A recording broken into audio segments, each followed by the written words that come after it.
শুক্রবার দিন কেন জানি অন্যান্য দিনের তুলনায় অনেক বেশি ব্যস্ত সময় কাটে। সব সময় মনে হয় শুক্রবার দিন আসবে আর একটু রেস্ট নিব, একটু ফ্রি টাইম পাবো, কিন্তু আসলে তা আর হয় না। ওই দিন আরো বেশি ব্যস্ততায় সময় কাটে। হ্যালো, আসসালামু আলাইকুম, কেমন আছেন সবাই? আলহামদুলিল্লাহ, আমরাও অনেক অনেক ভালো আছি। আজকে ঘুম থেকে উঠেছি প্রায় সকাল 9টা বাজে। তখন উঠে এখন আমি পরোটা বানাবো, আর এখানে বাঁধাকপি কুচিয়ে নিয়েছি, এগুলো ডিম দিয়ে ভাজি করে নিব। এই বাঁধাকপি ভাজিটা আমার কাছে অনেক বেশি পছন্দ।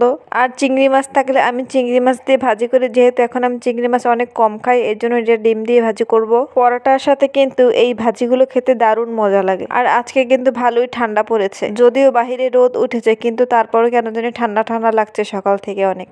আমি আজকে 5টা পরোটা বানিয়ে নিব। কয়েকদিন ধরে তো রাত্রবেলা রান্না করে রাখি, কালকে রাতের বেলা রান্না করিনি, কেননা আজকে তো শুক্রবার, সবাই বাসা থাকবে তাই। আর এই কয়েকদিন যাবত তো রাতের বেলা পরোটা বানিয়ে ছ্যাঁকা দিয়ে রেখে দেই, সকালবেলা উঠে শুধুমাত্র ভেজে খেয়ে তারপর ছেলেকে নিয়ে স্কুলে চলে যাই। আর আপনাদের ভাইয়ের রুটি একদমই খেতে চায় না, সে খেলে পরোটাই খাবে। তো আমার ছেলেটাও রুটি পছন্দ করে না, পরোটা দিলে শুধু পরোটাই খায়। এখন আবার কয়েকদিন যাবত পরোটার মধ্যে চিনি দিয়ে খায়। আর এখানে আমার বাঁধাকপি ভাজি হয়ে গিয়েছে, পরোটাগুলো বানানো শেষ। এখন আমি শুধুমাত্র আস্তে আস্তে করে ভেজে নিচ্ছি। আর আপনাদের ভাইয়ে 2 ছেলেকে নিয়ে রাস্তায় গিয়েছে রোদ পোহাতে, কারণ বাহিরে ভালোই রোদ উঠেছে। কিন্তু রোদ উঠেছে কি হবে, আমার কেন জানি অনেক বেশি শীত লাগছে আজকে।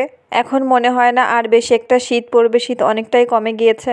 আর ওই দিন যে দুধের সর দিয়ে ঘি বানিয়েছি, এই ঘি দিয়ে আজকে আমি পরোটা ভাজবো, এটার কথা আমার একদমই মনে ছিল না। তো আমি 2টা পরোটা ভেজে দেখবো খেতে কেমন হয়।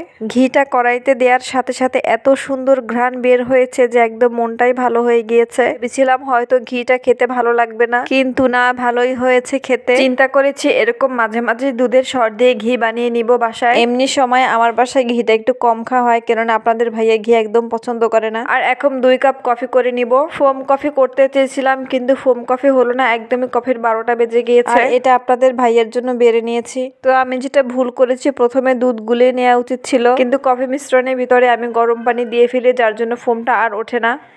যদি গরম দুধ দিয়ে দিতাম তাহলে অনেক সুন্দর ফোম উঠতো। এই যে দেখেন কি অবস্থা হয়েছে, মানে আমার দেখে এত হাসি পাচ্ছিল, মনে হচ্ছিল আমি মনে হয় জীবনেও কফি বানাইনি, এই প্রথম কফি বানিয়েছি। আর মুখে দেওয়ার পর এত তেতো লাগছিল যে খাওয়াই যাচ্ছিল না। তো কি করব ভাবতে ভাবতে ভেবেছি একটু গুঁড়ো দুধ দিয়ে দেই, তাহলে হয়তো বা একটু ঘন হবে, খেতে ভালো লাগবে। তো এই যে আমি গুঁড়ো দুধ দিয়ে গুলিয়ে নিচ্ছি, এখন একটু আগের তুলনায় কিছুটা ঘন হয়েছে। এখন আমার কফি রেডি। কফি খাওয়া শেষ করে আমি আমার শাশুড়ি বাসায় গেলাম, গিয়ে দেখলাম সে রান্না বসিয়ে দিয়েছে দুপুরের জন্য। ঢাকনা উঠিয়ে দেখলাম এখানে সে তার নিজের একটা পালিত মুরগি, সেটা রান্না বসিয়ে দিয়েছে। এই মুরগিটা অনেকদিন যাবত জবাই করবে বলে করা হয়নি, আজকে মুরগি বললে ভুল হবে, এটা হচ্ছে মোরগ। তো আমি এসে দেখলাম সে রান্না করছে, আমি আবার 3টা রসুন এর ভিতরে দিয়ে দিলাম। আর পাশে পোলাও রান্না হচ্ছে, এই পোলাওটা আমি এসে রান্না করে দিয়েছি। তো আমার শাশুড়ি বলছিল তুমি এগুলো রান্না করো, আমি অন্য একটা কাজ করে আসি। তো দেখতেই পাচ্ছেন বাইরে কিন্তু মাশাআল্লাহ অনেক রোদ উঠে গিয়েছে।